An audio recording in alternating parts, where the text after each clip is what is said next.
Hello, this is Sunil Sunder Raj with In the Zone. Today, I'm happy to welcome in Kyle J. Enders from the Baltimore Sun. Kyle, thank you, for taking some time out to speak with me today. Oh no, I definitely appreciate it, and I'm grateful for the opportunity to talk with you, and just enjoy the conversation. I know we always talk on Twitter, so Yeah. it's finally great to be able to talk with you, well, kind of in person. I know. Hey, you've done, your accomplishments speak for itself, Kyle. You've done some tremendous work, as said over the last several years. Can you, first, as said, you're with the Baltimore Sun, and we talked about before we came on the air that, you're going to be leaving shortly, as said, for the Center Daily Times.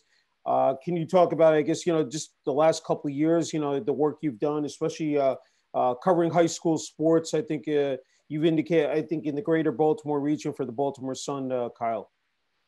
Well, yes. So I think high school sports in the Baltimore area is, it's one of the best I mean, well, I would say it's not a secret. Now it's not a secret, but it was one of the best kept secrets at one point. I would say about like 10 years ago, actually, when I was in high school, that Baltimore was like a hotbed for talent. And it seems like, the national media has seemed to caught up to that. Um, Especially with, the once Carmelo Anthony went to the NBA, he went to Towson Catholic High School north of Baltimore. You had a number of guys in the NBA now. Will Barton, he's another guy from Baltimore. Um, of course, Sam Cassell was from Dunbar High School, the legendary Dunbar High School. So, all of those things kind of set the tone for what I'm doing now. And, that was just on the basketball. And we're not even talking about football. Like with football, you have Tavon Austin. He's another Baltimore guy. And, recently, the cool part is that I've covered so many student athletes that have, gone on to do bigger and better things. Where from coming from this area, and these kids, it's not just about the talent that they put on the field or on the court or wherever they play, but it's about, you know, the things that they're accomplishing off the field too. Yeah. I had a story about Dante Thornton, who's at Oregon now. He actually went to my alma mater, Mount St. Joseph. And Dante is, an outstanding kid more than just an athlete. He had like a 3.8 GPA, and then he also was an All American football player. I mean, who does that? Yeah, I know. That's a tough thing to balance, and he balanced everything. And he also was a track star, and you know, to be able to do those two things, I think about him as one of the first people, and then another person on the girls' side in basketball was Claire Neff and Angel Reese. Angel Reese, as we know, plays for that University of Maryland team. Angel's outstanding. She comes from an outstanding family.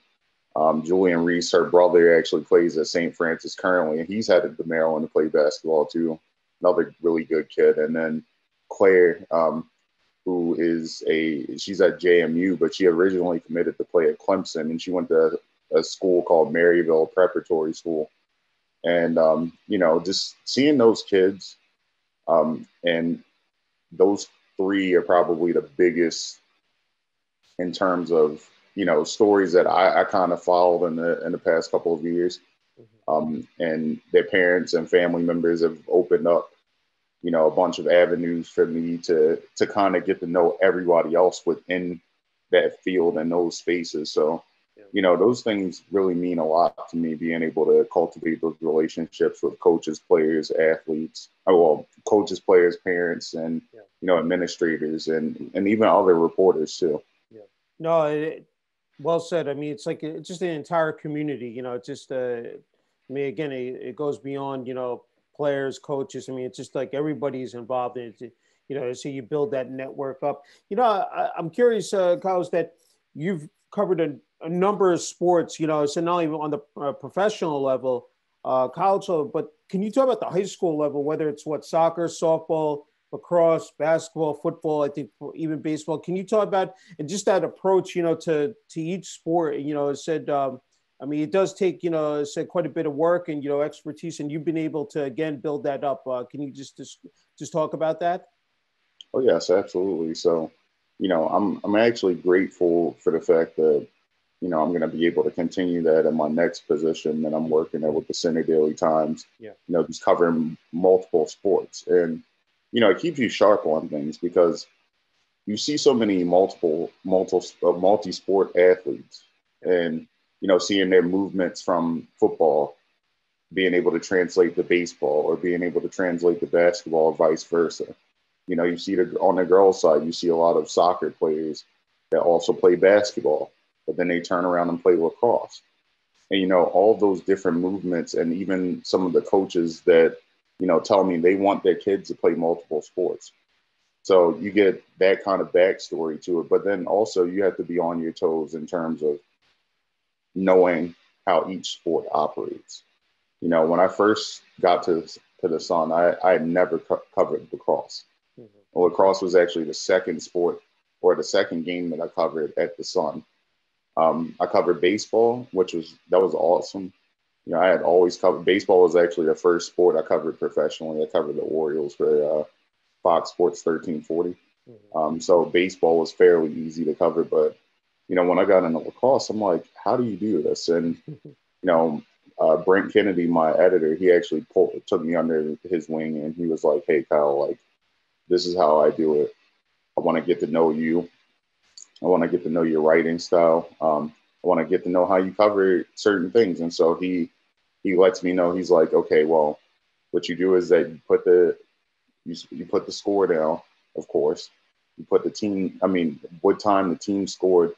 You put the team down, and then you put the player's number, who scored." And so I would have a running list of each player that scored at what time. And so that's kind of gone on with, lacrosse, field hockey, soccer. I mean, soccer's failed. I mean, I would say soccer is probably the easiest sport to cover because most of it is anecdotal work. So you're writing a story, and most of the time there won't be a score unless the team is extremely good or the goalie or the defense isn't too good. But you get those different things that you wouldn't necessarily get in a if you covered a beat for a local team for a professional team or even a college team. And so the other thing too is covering high school football is probably the hardest thing I've ever done. You don't get the stat sheets like you do in college. You don't get the stat sheets like you do in the NFL. And you have to take all the stats yourself, unless it's a playoff game or specifically some high school creates their own stat keeping service. So if you don't have those things, you can't necessarily take the stats like that. And so I've had to kind of teach myself how to annotate really, shorthand notes to make sure I'm covering the game the correct way. Yeah. And, those things have been fun. I've enjoyed that. I've had a great time learning and getting to be able to become a better reporter just because I've covered high school sports. And, I think that's a journey that I think is incredibly valuable for a lot of young reporters. Because sometimes you see people who have never covered high school sports and then they, it's not necessarily, I don't think it makes you ungrateful not to necessarily cover high school sports, but some of the things that you learn from covering high school sports in terms of being able to network, being able to get to know coaches, being able to, use people skills. I think those things are incredibly important, because not everything, sometimes when things break down, you have to go and, you have to do things yourself. It's a very hands-on job, and it's something that, will teach you to become a better reporter for the future. No, I agree. And I think, communication is so essential. And, through email and now, of course, with social media, that, some of these, a lot of these coaches are on there, you're able to contact them and, even with the players as well. I wanted to ask you, like, working for the Baltimore Sun, what that's meant to you personally, for such, such a prestigious, publication, and, growing up in that area, what that means to you, I said, Kyle. So, I mean, it's amazing. You know, when I was a kid, I'll never forget this. My grandmother and I, it was when the Ravens were on their run to their first Super Bowl. I was about 6 years old. And I'll never forget that my grandmother and I took clippings from each, win that they would have each week. Starting with that wild card win, and we kept putting the clippings on each banner, like we had a purple banner. And so I would read every story, and after I was done reading the story, my grandmother would paste every clipping on it. And so we had it on both sides. And then eventually, when the Ravens got to the Super Bowl and won the Super Bowl, we folded up the purple banner with the press clippings on it, and we put it away. And, another thing too that stood out to me was that I had the 2131, record breaking newspaper from the Sun. So when you see those two things and you realize, like, this, not only is this newspaper part of the history of Baltimore itself, but it's part of my history, And I think those two things really it just brought it all together. Like, this is who I feel like, it felt like destiny almost, and I mean, some things happen just because they happen, and they, fall into places where made a, whatever way. And I just think that was the most amazing thing, just to see my name in a newspaper that I read since I was 6 years old. Yeah. And so I've enjoyed every moment of it. And, like I said, Baltimore will always be my home, no matter if I'm leaving or not. So I've enjoyed my time there for sure. Yeah, I think there's no better, feeling seeing your byline, your name and the byline. It's great. I'm wondering, moving up, to State College, PA, I said, I think that's where the Center Daily Times is located. I'm just wondering, like, just to get your feelings on that, and just, again, starting, that, on May 3rd there. Can you just talk about that, Kyle? Yeah, absolutely. So, it was funny. I when the first time, so I had actually applied in June. Didn't get the job the first time, but when they gave me a call back about like 8 months later, and said they had an opening. And when I saw the opportunity, I had to jump at it. And it was an amazing thing that I was able to work for work for a paper that covers Penn State. I mean, Penn State athletes always a lot of them come from Baltimore. In multiple sports. A lot of women's lacrosse players, and I want to say the men's side too, they all come from Baltimore.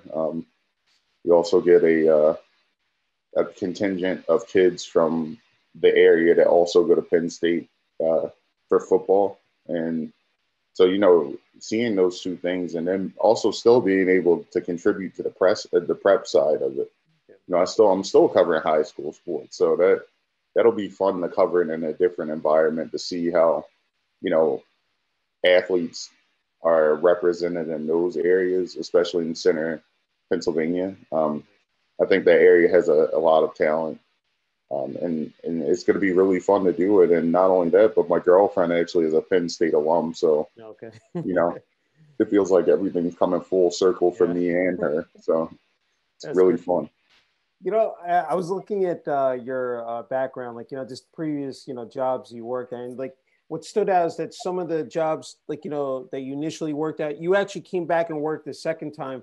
I had to ask, being a groundskeeper for the Baltimore Orioles, and then coming back to work as an event staff. And then, if you could just talk about that. I mean, I just think that I have the utmost respect for you, said being able to, work those type of positions, but I'm sure that they were so fulfilling, to you, Kyle. Oh yeah. They, a bunch of people, when they hear me talk, they're like, "You love to talk." Feel like you talk a lot and you like to interact with a ton of different people who, might not fit together. Like I have a slew of different friends, and Yeah. that all started from working at those different jobs. And I worked at a shoe store while right after I worked for the Orioles. Mm-hmm. And I was on, this was the event staff. But when I worked for the Orioles the original time with, the grounds crew, I just thought to myself, I'm like, man, I really get to meet professional athletes. Like this is outstanding to me. And so it was so crazy to me as a kid to have to do that or get to meet people. I was 17 years old. And, I talked to Adam Jones, or I talked to Chris Tillman, or, on the rare occasions, I would talk to players from other teams. Like, I met Alex Rodriguez and Derek Jeter as a kid, as a 17-year-old kid. And Mark Teixeira actually went to my high school. So I ran onto the field one time to change the bases up. And I started talking to Mark because I was like, can I get first base? And they were like, yeah, go ahead, take first. Why do you want first so bad? And so I go to talk to Mark. I'm like, hey, I'm a St. Joe. I'm at Mount St. Joe right now. And, it's good to finally meet you and all this other stuff. And Mark was like the nicest person that I've ever talked to on a baseball field to that point. It's just like, getting to meet different people over time, getting to meet, coaches, getting to meet Buck Showalter was, I mean, it's still a very nice guy, but when it's funny when I worked on the Orioles grounds crew, then go work on the event staff. Then when I get to cover the Orioles the next year, Buck's like, I remember you. And I'm like, how do you remember me? He was like, how could I not remember you? You're like 6'6". And I'm like, and then I corrected him. I was like, well, I'm 6'7". And he was like, yeah. He was just like, all I know is that you're tall and I can remember you. And so from that point, being able to connect the dots on those relationships and saying, maybe if I make a good impression on someone now, down the line, they'll be able to, open up to me. Or, I could get to know this person for who they are, for who they actually are, and be able to rewrite this story the correct way. And I feel like those experiences allow me to kind of, take other people's, like the things that they do on a regular basis into account. For instance, like Ozzie Newsome. I have a funny story about Ozzie and Terrell Suggs. So I used to work at a Mercedes-Benz dealership. And this was in 2017 during the summer. And I'll never forget that whole summer. I'm sitting there just waiting and waiting and waiting. Just, try to clean cars and stuff. And I see this giant muscular guy who's bald. He gets out of the car. It's Terrell Suggs. And so I started talking to Terrell and everything. And, and then Ozzie came in maybe a couple hours later. And then they both, rolled out of there. And this was, in 2017. And then in 2018, I'm covering the Ravens. I see Ozzie Newsome. I see Terrell Suggs. Terrell Suggs is like, I remember you from somewhere. And that's also, I mean, you wouldn't be able to get that story in, a way bigger city. I don't think, I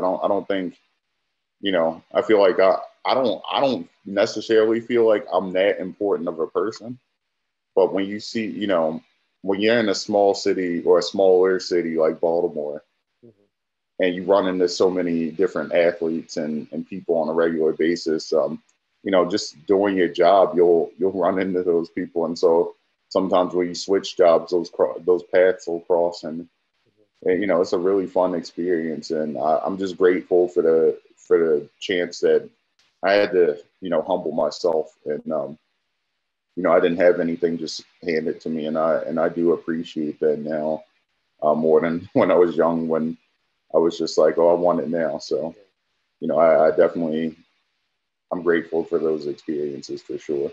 It's wonderful. I wanted to pivot back to when you were at McDaniel College. You worked as the sports editor there, and I thought that was important because you learned quite a few skills there, and I'm just wondering, as far as that preparing you, for, further, said uh, employment and work. I just wanted to ask you about that, Kyle.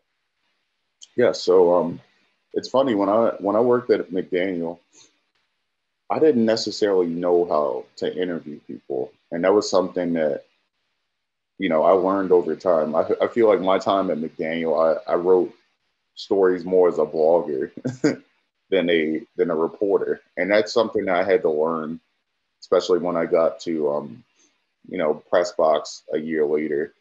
Um, so in 2014, I covered McDaniel football, and I was a sports editor for just the first semester. And my friend Kelsey Mannix actually came back. Kelsey's actually she's actually a reporter in Fort Wayne, Indiana now. So it's funny how that all works out.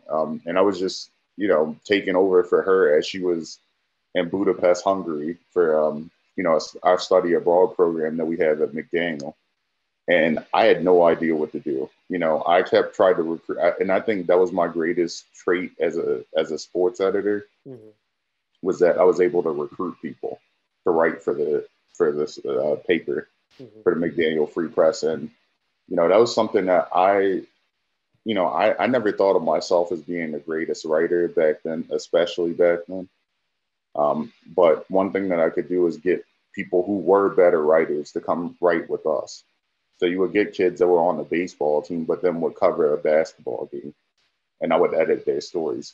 You would get kids on a football team that would write about the basketball team, and I was able to recruit those kids, and a lot of people in fraternities and a bunch of people in sororities. I was able to connect with them to get them to write about sports, Mm-hmm. and so those things kind of, you know, allowed me to learn more about some of the things that people were trying to accomplish in terms of their writing ability. So, I took that when I went to Pressbox the next year, and I actually transferred from schools.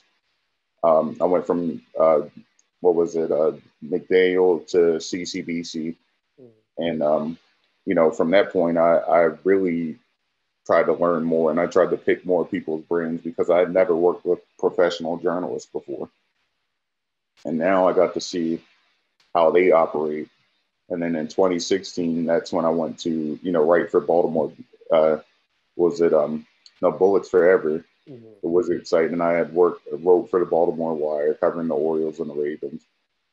Then the following year, I went to cover the Ravens for Baltimore Beatdown, and I had the Fox Sports internship. So, it was just learning from that experience from McDaniel and understanding that I'm not that great at this.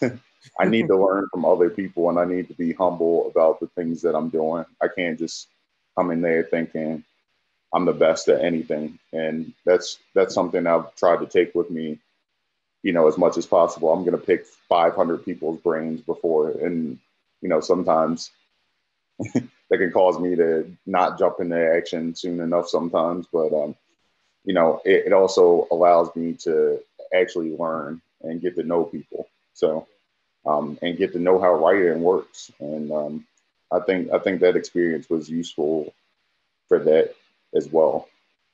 Yeah, I mean, some of these important skills. I mean, especially I think at Pressbox, fact checking, researching, editing, and what one of the positions that was definitely again stood out to me was when you worked for the indoor football team, the Baltimore Vengeance. That the fact is that those were quite a few responsibilities that came along with that position, Kyle.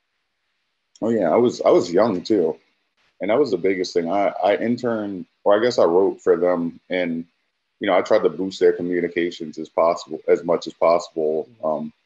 Unfortunately, it didn't last too long, but that experience was great because it allowed me to get to know the players and get to know the coaches and talk with as many people as possible, and also spread their brand and promote their brand. So that was great. And then, of course, with technology, these days, I mean, you got, of course, got into podcasting. If you want to talk about that, Kyle, because I mean, that's just important. I said, I know you, I think when you were at 105.7 The Fan, you were hosting with, I think it's Joe Serpico of Fox Sports 1340 AM. If you can talk about that, you host a podcast currently. So if you just wanted to dive into that and just talk about, just adding to your, repertoire, just, with and skills as well. So it's funny when I when I started working for 105.7 part time, and covering the Ravens and everything, one thing that I learned was how to cut audio.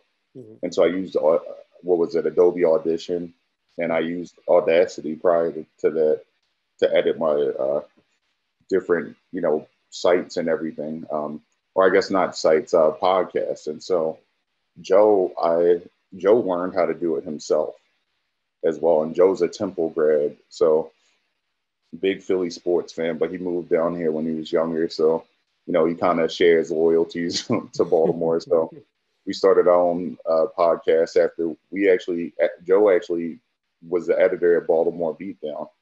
And I mean, not Baltimore Beatdown, Baltimore Wire. Mm-hmm. And he left. And then I left with him because I was like, you know what? This guy, he understands where I'm coming from with my writing, and I trust him. And it worked out because we, had a podcast together for a while, offside position. Joe's still one of my really good friends, even though we don't do the podcast anymore, just because of both of us being so busy right now. But, I just think about all those skills that he kind of passed down to me as someone he went to journalism school.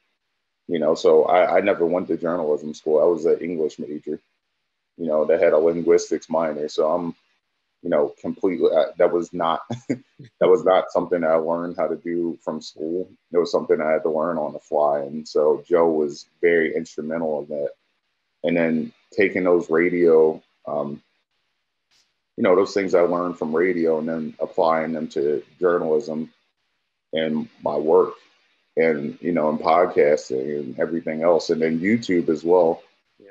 I just think that, those things are incredibly important. I never did a stand-up before.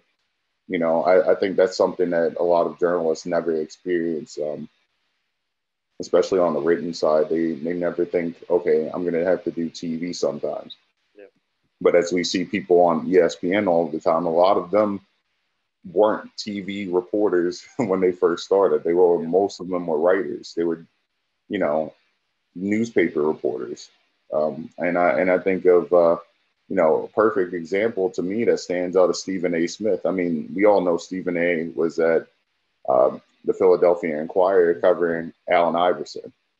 And, he had to cut his teeth through initially being a reporter. And then after a while, he had to build an on-camera presence. And that's something I learned at 105.7 too, is that, I need to learn how to do this, this on-camera work and become a multimedia journalist and be as multifaceted as possible, because in today's field, you can't just be a one-trick pony.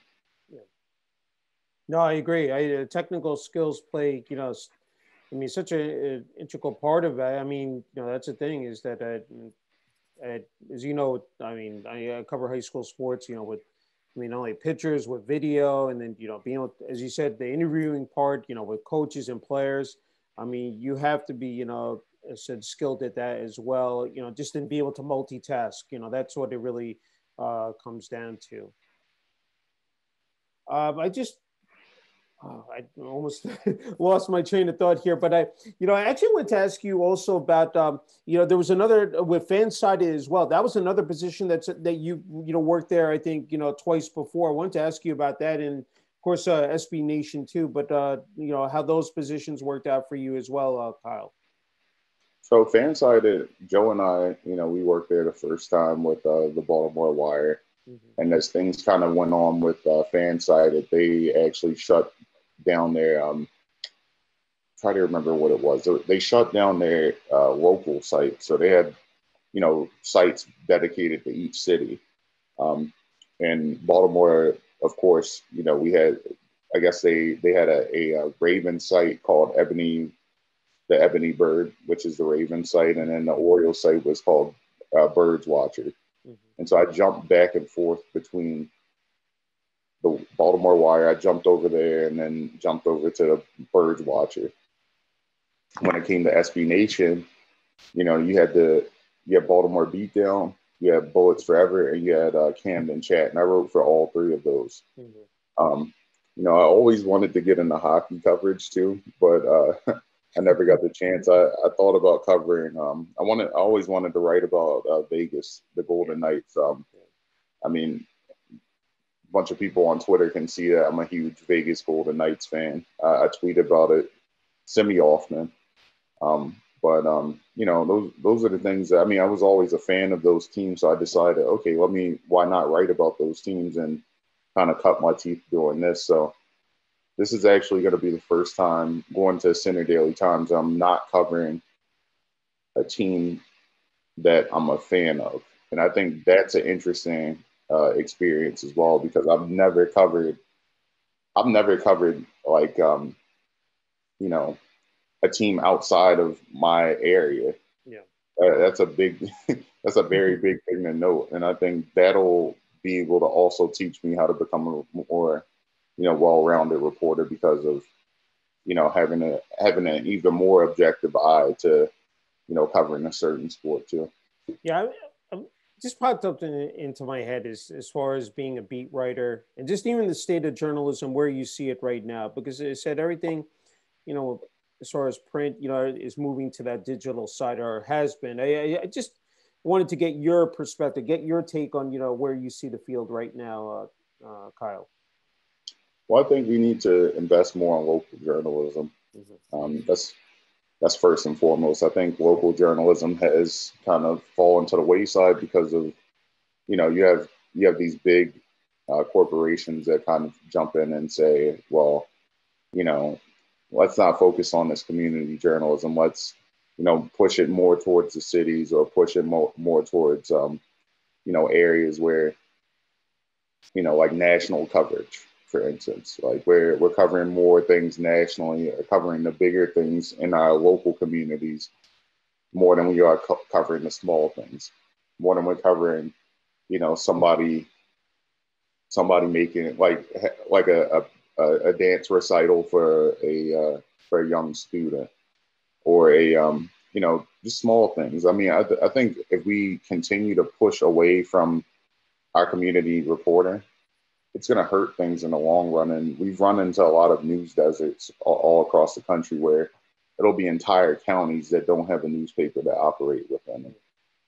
And that really hurts. I can't think of, I'll be honest with you, I can't think of any newspaper west of Frederick in Maryland, and that's tough. And it might be a newspaper, but they don't have the same presence, It's a couple, actually, it is one, but the presence is very small for, some of these smaller newspapers, and they're not getting any help because they don't have any investments. And, it's all about the money more than it is about, covering the things that go on in the community. And I think that's where we may need to create some sort of legislation where it's protecting local media, and investing in local media, but it also needs to allow people to be watchdogs of the government as well. So it's hard to remedy those two things, because you don't want to, and I think that hurts sports a lot too. For instance, like if you're covering high school sports, the government has nothing to do with what you're doing right then and there, especially if it's a private school. If it's a public school, yes, you have, it's a government funded program, but like those things hurt, a lot of those things hurt high school sports coverage, because it's not about us. It's more or less about the state of journalism as a whole. And then if you get a big school, like, for instance, Penn State, nothing's going to hurt covering Penn State ever. That Penn State is it. Penn State is practically like the third, they call it the third professional sports team in Pennsylvania, because of how big the following is. But, covering high school sports in those areas like that, you need to continue to keep investing in those communities. And having multiple people covering those things, because if you don't, things will fall to the wayside. Yeah, no, I agree. I think, I said, I see it up here in New Jersey as well. I think, the high school and college sports scene, I said there's not enough attention paid to it, especially with, we're not even talking about Division 1, we're talking about Division 2, Division 3 schools. And it's a real shame because, said those students, those coaches deserve, said the attention and, trying to play my part, in that, in covering, I said those schools and those athletes. But I know another hot button topic, and I don't know if you want to comment, is especially with diversity in journalism as well, Kyle, especially in sports. I wanted to ask you, just to get your take on that as well.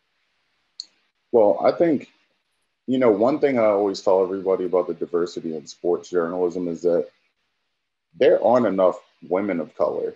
We do see some people, men of color, like me and yourself included, but Yeah. we don't see enough women of color within sports journalism. And I think that those kind of things, not having them and their voices be represented in sports journalism, is honestly a travesty to me. I think that women of color should be represented as much as possible, because there's so many athletes who, especially in the WNBA, for instance, who are women of color. They need to have their stories covered.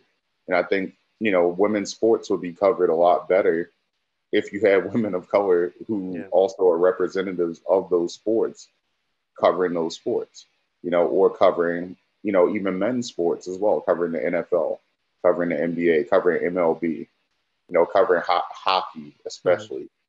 Hockey needs a contingent of, women of color and people of color in general to be covering those sports, because they don't necessarily have that culture of that. And maybe someone's turning a blind eye. For instance, the NHL has had a huge problem with it, or what it seems like to be a huge problem of racism within the sport, or I guess within hockey in general, not just the NHL. And I feel like, I've seen a number of women of color call it out. I've seen black girl hockey, they call it out on a consistent basis. But if you had more people like them within the sport, within, the coverage of that, I think that, things could be covered and be more equitable for people if you have more representation. So, yes, it's great that people like you and I are there too. But, I would love to see people like my sister. I would love to see people like my mom, my grandmother. I would love to see, a number of different people who are, covering these things. People, I'm friends with, people who go to historically black colleges and universities that are women.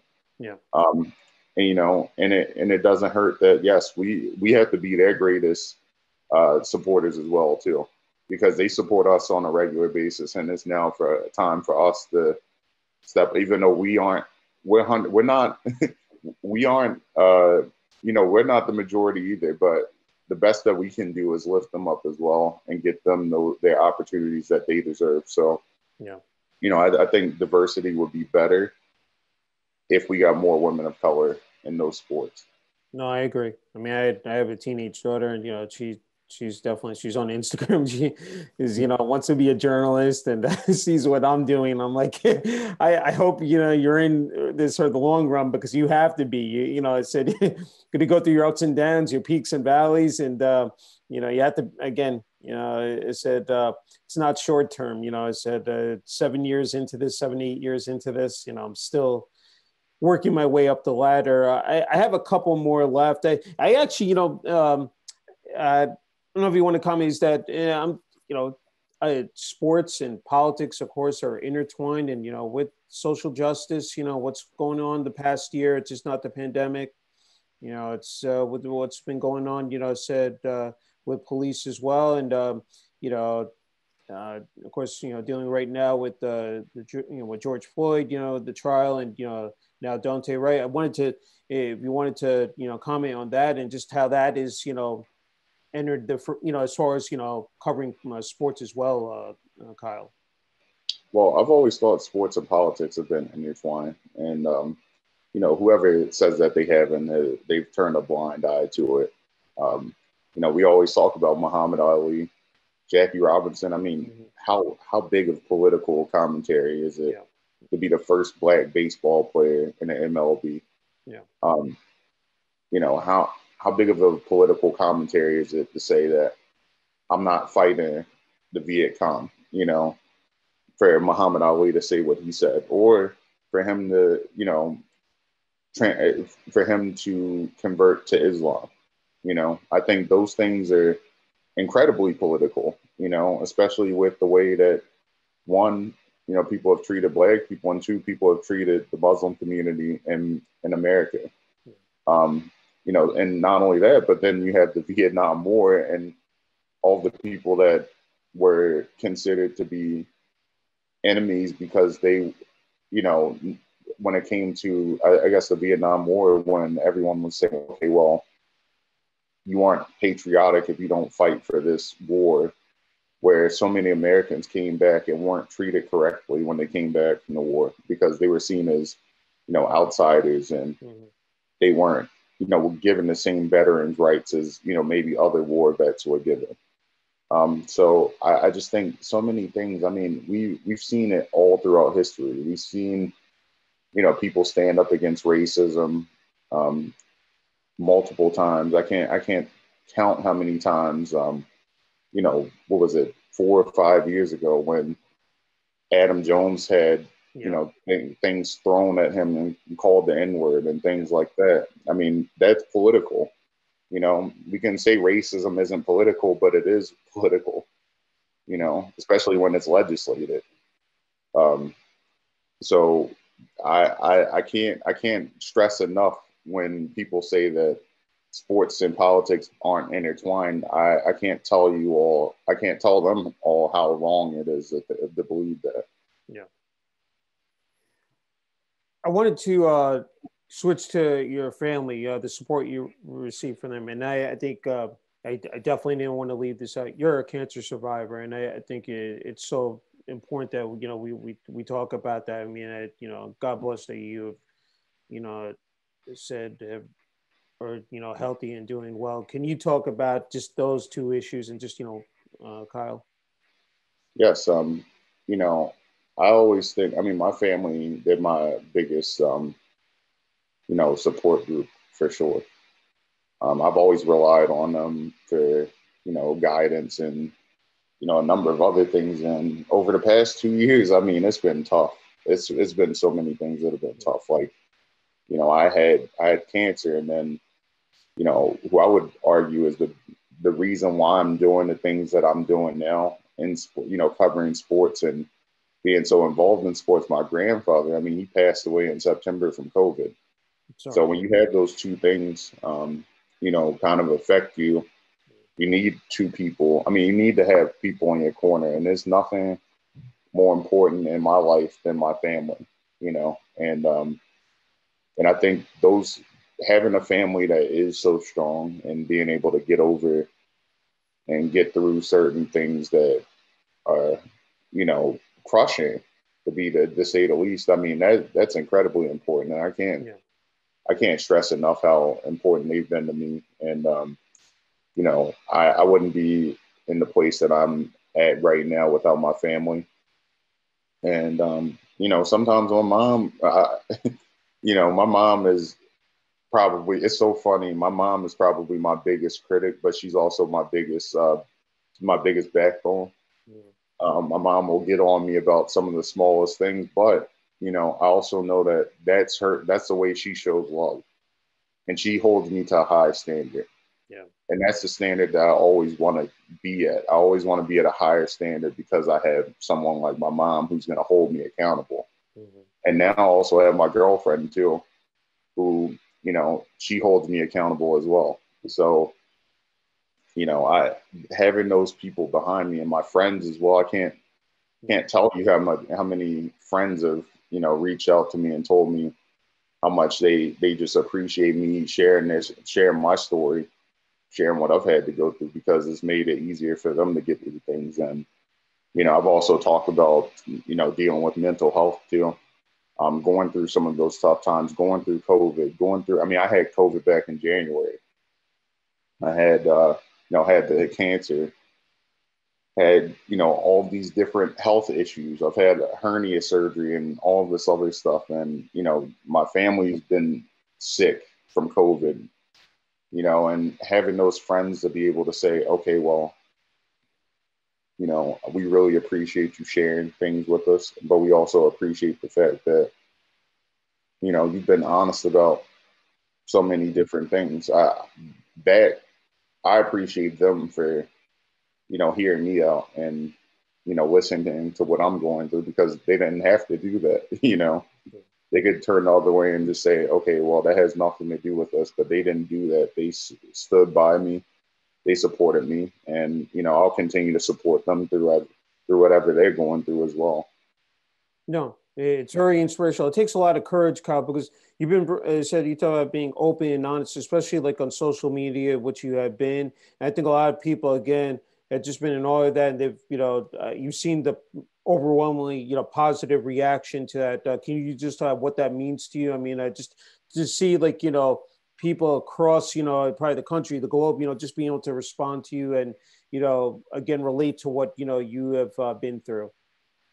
I man, I can't talk about it enough. Mm-hmm. You know, and I thank so many people for it because they, like I said, they didn't have to. You know, they didn't have to be behind me. They didn't have to support me, but they did. And, you know, when people, I've heard so many negative things about people as a whole, you know, the whole country or, you know, the world in general, or how, like, you know, people are selfish and all this other stuff. And I think, honestly, inherently, I think everyone's a good person. You know, people are inherently good. It's just certain things you learn in life to become a mean spirited person. You know, but we can be inherently good and treat people with kindness on a consistent basis. And I've seen that from so many people that follow me and people that I follow, that they'll reach out to me and tell me, hey, we really care about you, or we really care about what you're going through, Yeah. or we really want to support you as much as possible. And those things are so incredible to me. And, you know, I respect that on the deepest level that I possibly can. How has this past year been for you? Like, you know, you talk about COVID and, you know, covering games. And, you know, I have to ask you, you know, what that has been like for you, you know, since you had it and like, you know, now, you know, you're back, you know, said in person covering, just, you know, how that, you know, is panned out for you, Kyle. So after after I had it, I want to say about like 2 weeks or 3 weeks or 4 weeks after, I actually got the shot. Um, so I got my first shot, got my second shot 3 weeks after. You know, when I go to cover games, I'm wearing a mask. I used to wear a face shield. Now it's gotten so hot that the face shield, you know, I'm breathing so hard it starts fogging up. Yeah. Um, but you know, I had the face shield, I had gloves, I had all this other stuff. I used to wear goggles at one point. Mm. Um, you know, I looked like I was about to conduct a science experiment at one point, or go do surgery. Yeah. So those things are, you know, I've kind of scaled back some of the protection that I use to, you know, go cover games, but I'm still right there, you know, and I'm staying far away from people. Like, I'm not up Yeah. really close to anyone. When I was covering basketball, I had to be like, I was very covered when I covered basketball. Yeah.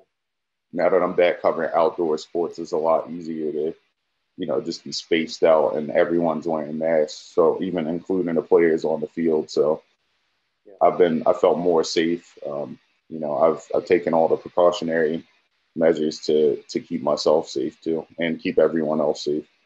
Yeah, no, definitely. That's really good to hear. You know, I think actually I wanted to ask you another great achievement was you know, back 2016. I read that you volunteered, you know, for the presidential campaign. I mean, can you talk about that? I mean, you said you know, that's something that a lot of people don't get to do, but how that, how that experience, worked out, Kyle. Well, it was fun. So I know in 2016, I always laugh about it because I'm like, that was the first time I really got into politics and I really like understood things on a deeper level. Like I always felt like, you know, after 2012, 2012 was the first time I ever got to vote, and I voted for, President Obama. Um, then, and in 2016, I voted. Well, I voted in the primary for Bernie Sanders, and that's whose campaign that I worked on. And Okay. just seeing all so many other young people who were energized and just excited to be able to come vote for somebody who didn't necessarily look like them or was as young as they were, but had that same energy as they did. That was really cool. And, it was a bunch of older people that were totally different. A lot of working class older people who voted for Bernie Sanders too. So, I got to know so many different groups of people from a swath of different walks of life. And, that really was, that became an inspiration to what I kind of believe in now, and how I would like to conduct myself now. Final question is, what your message would be for younger people, aspiring journalists, who want to get into this field, whether, I mean, you see high school kids now doing it, even younger. I mean, I was covering the NCAA tournament, the women's NCAA tournament. I think there was a girl 11 or 12 years old that was asking, players and coaches questions, and I'm like, wow, like I really feel old now. But what? And Ian, for people who have graduated from college as well, what your advice would be for them, Kyle? Network, network, network, network, network, and use social media to network. I that's something I feel like a lot of, you meet a lot of journalists, and I feel like I'm I feel like I'm the outlier in terms of like being super super extroverted. Like I want to meet everyone, and I don't feel like a lot of journalists are like that. So it's easier for me to say go out there and network because I don't, even though I might not know someone, I'm gonna go talk with someone. And I'm super energetic about that, and I love helping people out to get to know others. But that it's tough, like especially now, hard, being able to network because you don't have those big events. You're not having those big journalistic conventions like you did with NABJ or NAHJ or some of the other organizations as well. And when you don't have those, it's kind of harder to meet people in person and go grab coffee. You're not going to be able to grab coffee like you were. You're not going to be able to go grab dinner or, lunch or things like that. And so what I tell everyone is use social media, promote yourself, or just reach out. I mean, I can't tell you how many young reporters have reached out to me through Twitter, and it's funny because me and you actually met through, what was it, LinkedIn? I think so. Yeah. Yeah. So I mean, that's that's a perfect example. We connected on LinkedIn, and then we got to know each other. Yeah. And I think a lot of other young journalists, those are the things that they need to do. They need to follow people on Twitter. They need to learn the way that they're writing too. Read their articles, get to know how they conduct themselves, and then pick their brains. I'm willing to talk. I know some reporters aren't willing to talk. I understand, but that's not what I'm going to do. I just know that me personally, if somebody asks me, hey, can I have some help on something? I'll immediately answer that and, reach out to other young reporters. It doesn't necessarily need to be somebody that's older than you. It could be somebody that's younger. It could be somebody that's the same age as you, contemporaries. Like, those things will allow you to become a better reporter and to get to know how things kind of work. I had it was a reporter on the Ravens beat, Aaron Cassinetz, who now, I think he works for Dallas Morning News now, but Aaron was he covered the Ravens for Penn Live. And so what Aaron would do I talked to him and I'm like, hey man, like, can I pick your brain on something? And he's like, you know what? Yeah, let's talk. And Aaron's only a year older than me. So, and ironically enough, I ended up working with his girlfriend at the Sun the next year. So it's just really Yeah. funny how, getting to know people and understanding that you can talk with anyone and so many people will be willing to help. Yeah. I mean, it's just, I wanted to, you made a good point is that being a part of an organization like NABJ and like, I think it's important, I said being able to connect with other journalists. And then, I mean, we talked about social media. I mean, there's Twitter, Facebook, LinkedIn.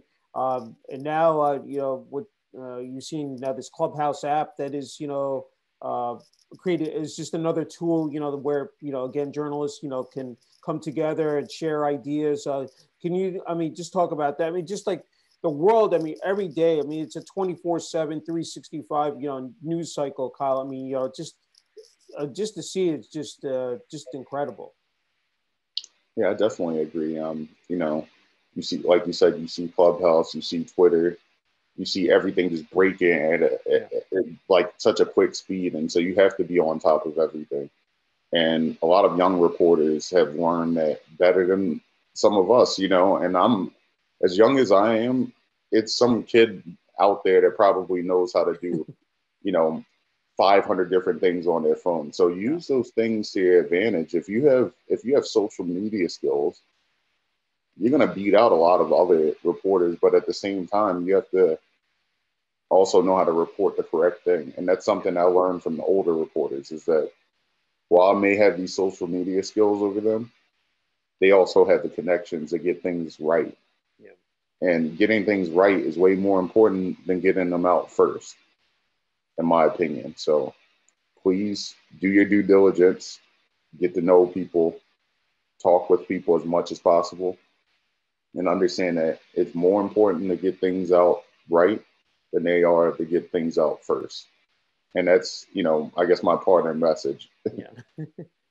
uh, the floor is yours, Kyle. If there's anything you want to add, I hope I have, you know, touched on all this, all the topics. I hope, if there's anything you want to add, Kyle. Oh, well, I feel like everything was pretty good. I was able to, kind of go over a lot of things I've learned in my journalism career and, just to be able to impart that knowledge on some other young reporters would be that I greatly appreciate the opportunity. Hey, you're a great role model, not only for younger people but for older people, Kyle. And congratulations on your success in your journalism career. And then now upcoming here, with the Center Daily Times, and wishing you all the best and good health as well. Thank you so much.